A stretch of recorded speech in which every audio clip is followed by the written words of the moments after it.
kondisi-kondisi yang menyebabkan seseorang tuh bisa berjalan sambil tidur gitu, Dok. Ya, oke. Jadi sebenarnya sleepwalking tuh ada. Jadi bukan cuma mitos, Dok, ya. Atau mungkin orang suka bilang maksudnya yang goib ya? Goib lah Goib, gitu. goib. Lagi tidur terus tiba-tiba bangun atau tiba-tiba dia jalan.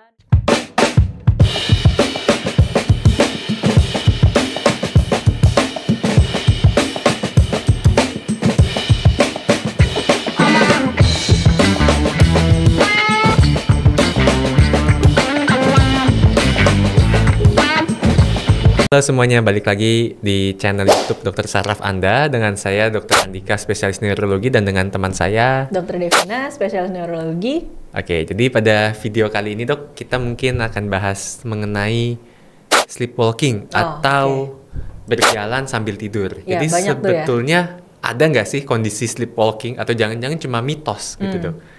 Oke, Dok, coba menurut dokter sleepwalking mitoskah atau emang sebetulnya ada sih kondisi-kondisi yang menyebabkan seseorang tuh bisa berjalan sambil tidur gitu, Dok? Ya, oke. Jadi sebenarnya sleepwalking tuh ada. Jadi bukan cuma mitos, Dok, ya. Atau mungkin orang suka bilang maksudnya yang goib ya? Goib lah gitu. Goib. Lagi tidur terus tiba-tiba bangun atau tiba-tiba dia jalan kemana pergi gitu. Itu sebenarnya kalau di dunia kedokteran, di dunia medis itu nyata adanya. Ada beneran. Ada ilmiahnya ya? Ada ilmiahnya. Ada scientificnya di balik itu ya, Dok? Iya. Jadi tuh nama kedokterannya tuh somnambulism. Gitu, atau disebut sleepwalking atau tidur berjalan. Bahkan gitu.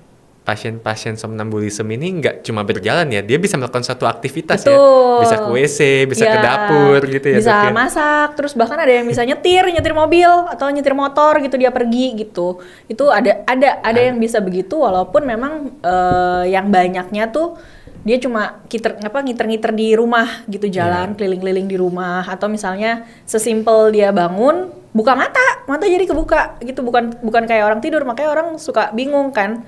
Dia bangun buka mata duduk di pinggiran tempat tidur, kan agak creepy ya kalau malam-malam. Tapi dipanggil nggak nyaut gitu kan, karena dia sebetulnya tidur kan dalam tanda kutip lagi tidur. Dan semua aktivitas yang dilakukan itu sebetulnya berbahaya jadinya. Betul. Nyetir mobil, masak itu semua, bahkan bisa jatuh dari tangga loh dia itu ya. Benar. Pernah dengar juga ada cerita.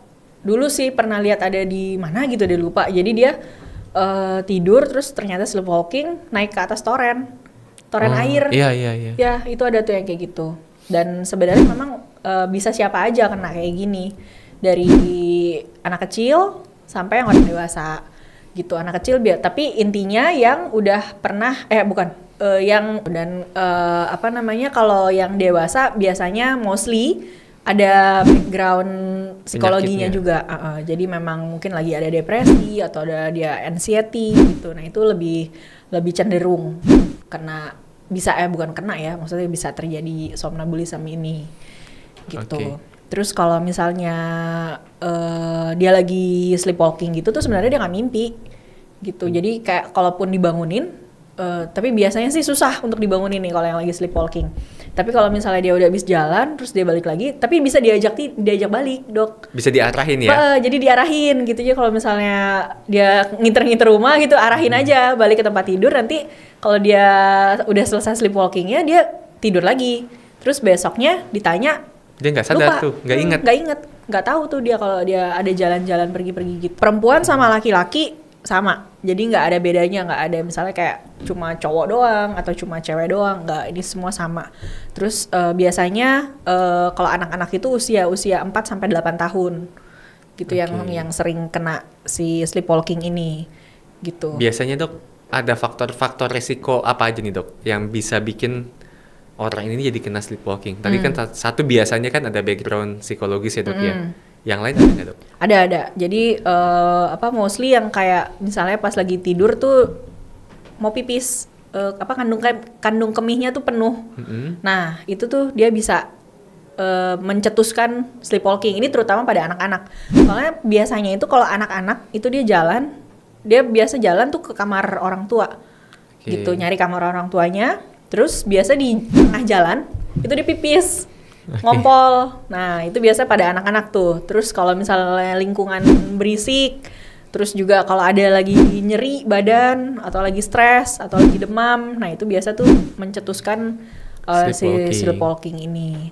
Gitu. Terus dari ada di penelitian katanya kalau yang penderita migrain sama sindrom Tourette, nah itu dia cenderung lebih tinggi mencetuskan si somnambulisme ini. Oke, mungkin buat yang nggak tahu, ya migrain itu suatu istilah sakit kepala sebelah ya, biasanya berdenyut gitu. Kalau Tourette itu biasanya mulai pada usia ya anak-anak remaja, habis itu dia biasanya gangguan gerak gitu ya. Ada orang bilang ada tiknya, tiknya bisa suara vokal, kayak gitu-gitu, atau ini matanya, pokoknya ada gangguan gerak yang dia nggak bisa kontrol gitu ya. Tapi secara intelektual normal gitu. Sindrom Tourette. Jadi yang sindrom Tourette atau yang tadi migrain lebih beresiko, lebih berisiko terkena si somnambulisme ini atau sleepwalking gitu. Nah terus biasanya itu kalau disebutnya kan sleepwalking ya, tapi sebenarnya nggak cuma nggak selalu walking. Betul. Gitu. Jadi dia cuma lagi tidur, kebangun, duduk di pinggiran tempat tidur, bengong dengan mata kebuka. Nah itu juga sleepwalking, walaupun dia nggak walking, makanya mungkin enaknya kita bilang somnambulisme ya, betul. Daripada sleepwalking gitu. Terus bisa dia keliling-keliling di kamar gitu, atau tiba-tiba dia ngejerit. Nah ini terutama yang kalau lagi mimpi buruk nih. Memang biasanya dia nggak mimpi, tapi ada juga yang lagi mimpi buruk terus mencetuskan si somnambulisme ini. Jadi dia teriak, terus mau coba untuk bangun dari tempat tidur gitu. Kalau ya mungkin kalau yang dulu sih kayaknya pernah deh maksudnya, tapi orang pikir kayak ada goib-goibnya gitu kan, gitu. Kalau kayak gitu kan ngeri ya, lagi tidur malam-malam, terus tiba-tiba dia bangun, terus atau bisa ngomong, jadi dia bisa ngomong sesuatu, atau dia bisa pokoknya gerak-gerak lah gitu, seperti kayak nggak lagi tidur. Cuma ya ini sebenarnya dia tidur gitu. Betul, dan sebetulnya tadi satu, ini membahayakan si penderitanya, khususnya waktu dia lagi dalam tanda kutip serangan lah ya, lagi serangan sleepwalkingnya. Yang kedua ini akan mengganggu aktivitas hari-harinya nih, karena berarti kualitas tidurnya kan jelek nih. Besok paginya itu dia akan ngantuk tuh seharian tuh, aktivitasnya terganggu. Jadi sebetulnya memang PR juga, satu buat pasiennya, kedua buat orang rumahnya gitu yang ngejagain kalau dia sampai sleepwalking. Harus dijagain, jangan sampai dia jatuh dari tangga, jangan sampai dia ke tengah jalan, atau mungkin dia aktivitas nyetir motor gitu kan ngeri ya, tidur. Aktivitas dengan benda tajam, pisau begitu. Bener. Soalnya memang yang dilakukan itu adalah aktivitas rutinnya. Jadi ada juga yang dia somnambulismenya ini dia masak kan pakai pisau ya? Gas, api, minyak. Bener. Jadi ya resiko cedera tinggi banget ini pada yang somnambulisme ini. Betul. Gitu. Dan karena satu berbahaya, dua itu mengganggu aktivitas sehari-hari si pasien, dan secara saintifik ini ada loh basic ilmiahnya.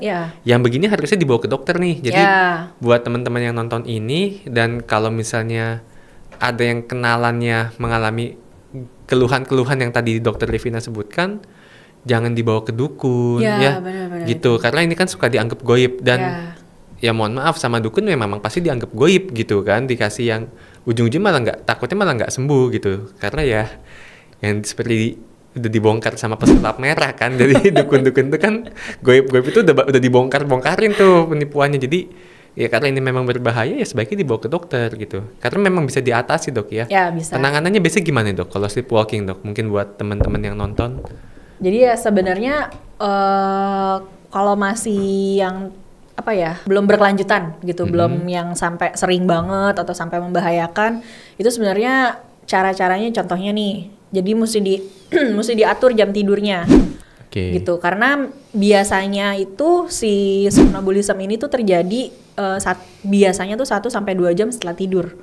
Gitu. Jadi kita mesti atur jam tidurnya. Terus kalau misalnya ini mungkin perlu bantuan dari keluarga sih ya. Maksudnya mesti tahu nih, karena dia biasanya itu mulai timbul sleepwalkingnya ini tuh kisaran jam berapa, atau misalnya kisaran setelah berapa lama dia mulai tertidur gitu. Jadi bisa kira-kira kan. Nah, bangunin sebelum kira-kira 15 menit sampai 30 menit sebelum dia jadi sebelum dia serangan, sebelum dia timbul episode dia ngiter-ngiternya itulah gitu. Nah, itu bangunin dulu. Terus yang lainnya ya, kalau misalnya memang lagi ada stres atau apa ya kurangi stresnya. Terus kalau yang tadi kan salah satunya demam, itu bisa timbulin juga. Nah ya diatasi yang infeksi-infeksi seperti ini Kalau ditangani. kasih obat tidur bisa nggak, Dok? Nah itu kalau memang sudah membahayakan atau terus juga terlalu sering, pokoknya udah berkelanjutan, udah membahayakan, itu mesti ada dapat penanganan obat juga gitu. Nanti bisa datang ke dokter saraf, ntar bisa dikasih obat untuk membantu mengatasi si somnambulismnya ini. Tapi untuk pertamanya yang tadi, yang apa cara-cara itu, terus juga lingkungan kamarnya juga mesti dijaga atau di rumahnya. Tapi yang paling penting sih mesti ada yang ngawasin ya, mesti ada yang ngeliatin. Betul. Terus yang tadi ya dokter udah bilang dokter saraf gitu. Mungkin psikiatri juga bisa, Dok ya ngatasin ini ya, psikiatri. Dan juga di Indonesia tuh udah ada beberapa dokter yang mengambil kekhususan untuk sleep medicine. Gitu. Jadi memang kedokteran tidur gitu. Namanya mungkin lucu ya, tapi ya banyak loh orang-orang dengan gangguan tidur, sehingga banyak juga, mungkin di Indonesia belum banyak lah, ada sebagian dokter di Indonesia yang sudah mengambil kekhususan gitu dari spesialis, dia ngambil lagi kekhususan untuk kedokteran tidur ini, sleep medicine gitu. Bisa juga konsultasi ke sana gitu. Yang pasti ini ranahnya medis gitu, bukan ranahnya goib atau apa. Karena gitu. sebenarnya apa ya, banyak hal-hal yang dianggap goib ternyata bisa dijelaskan dari medis. Betul. Terutama yang tidur-tidur ini. Maksudnya ini yang pertama sleepwalking, terus ada yang sleep paralysis, ya, terus sleep terror. Sleep paralysis tuh yang orang suka bilang ketindisan. Jadi gitu. kayak seolah udah bangun tapi badannya nggak bisa gerak ya, gitu gak ya. bisa gerak gitu. Dianggapnya ketindihan makhluk gaib, padahal itu semua ada ilmiahnya. Bisa dijelaskan. Karena memang apa ya, tidur cukup rumit ya, Dok ya. Betul, ada step-stepnya ya, ada fase-fasenya itu. Dan itu semua terjadi, termasuk yang ini itu terjadi karena dari ada gangguan di fase-fase tidur tersebut. Gitu. Jadi ada fase-fase, ada fase REM, fase NREM. Nah, NREM juga ada NREM 1, NREM 2, NREM 3. Nah, ini salah satunya ada terjadi gangguan di fase NREM-nya. Jadi terjadi si somnambulism ini gitu. Jadi yang banyak tuh yang apa dianggap goib-goib itu ternyata ya ada gangguan di fase tidurnya itu. Jadi bikin macam-macam ininya, manifestasinya. Betul. Jadi ya bersyukurlah kalian yang bisa tidur yang gak ada gangguan, nyenyak, bangun pagi enak gitu. Tidur bisa berkualitas gitu. Terus mungkin kadang tuh kalau misalnya dibilang, tapi tuh kok dibawa ke dukun sembuh atau apa ya, biasanya yang tadi dokter bilang ya, ini kan ada efek psikologis di belakangnya. Biasanya ke dukun tuh, setelah ke dukun mungkin psikologisnya jadi lebih baik, ada efek sugesti, oh gue udah ke dukun nih, udah sembuh nih gitu. Jadi ya ternyata hilang gitu keluhannya. Padahal ini ranahnya medis kok gitu. Dan yang tadi, kalau sebenarnya nggak semua butuh obat sih. Banyak hal, terutama untuk tidur ini, banyak hal yang bisa dilakukan sendiri asal tahu caranya. Nggak melulu perlu obat. Makanya sebenarnya kalau yang orang-orang yang susah tidur, contohnya insomnia gitu juga, nggak semuanya dokter pasti akan langsung kasih obat tidur gitu. Karena banyak hal yang ibaratnya bisa diperbaiki gitu untuk menyembuhkan si susah tidurnya ini. Dan obat tidur itu biasanya addicted ya, Dok ya? Bisa addicted gitu, terus bisa disalahgunakan. Jadi memang untuk kasus-kasus gangguan tidur ada yang kita kenal sleep hygiene. Nah mungkin nanti kita bisa bahas satu video khusus apa sih itu sleep hygiene gitu ya. Jadi nggak melulu tentang obat, tapi juga obat tuh nggak semenakutkan itu. Jadi ada juga tuh pasien-pasien yang, dok saya nggak mau dikasih obat tidur, ini ketergantungan, dok saya takut sama obat tidur nanti ini. Ya enggak, selama dikasih dalam pengawasan dokter gitu, dikonsumsinya betul, nggak asal-asal beli, asal-asal konsumsi, harusnya sih semua masih aman ya, Dok ya? Iya betul. Pokoknya tepat dosis dan tepat guna, tepat sasaran. Memang nggak semua, tapi tetap ada yang perlu memang harus dengan obat, nggak bisa enggak gitu, ada. Tapi ada juga yang ini masih bisa nih, nggak usah pakai obat dulu gitu. Obat ibaratnya untuk last choice gitu. Jadi sebenarnya untuk tidur banyak yang bisa dibahas ya. Tapi mungkin lain kali kita bahas di video selanjutnya. Mungkin yang dulu kita ada topik tentang insomnia ya, Dok ya? Ya, waktu itu kita udah pernah bahas insomnia. Nanti berikutnya kita sleepwalking. Mungkin kita ada seri-seri lainnya tentang tidur. Karena banyak yang bisa digali nih dari tidur. Jadi buat teman-teman yang emang mau tahu tentang apa aja sih emang gangguan tidur, ya jangan lupa di subscribe di channel Dokter Saraf Anda ini, Dok ya. Nanti kita akan ada video-video tentang itu. Kita juga ada di Instagram sama di TikTok. Promosi. Ya, oke. Oke, sampai Mungkin jumpa. sekian dulu ya untuk Sampai video jumpa di kali video ini. selanjutnya. Dadah. Bye-bye.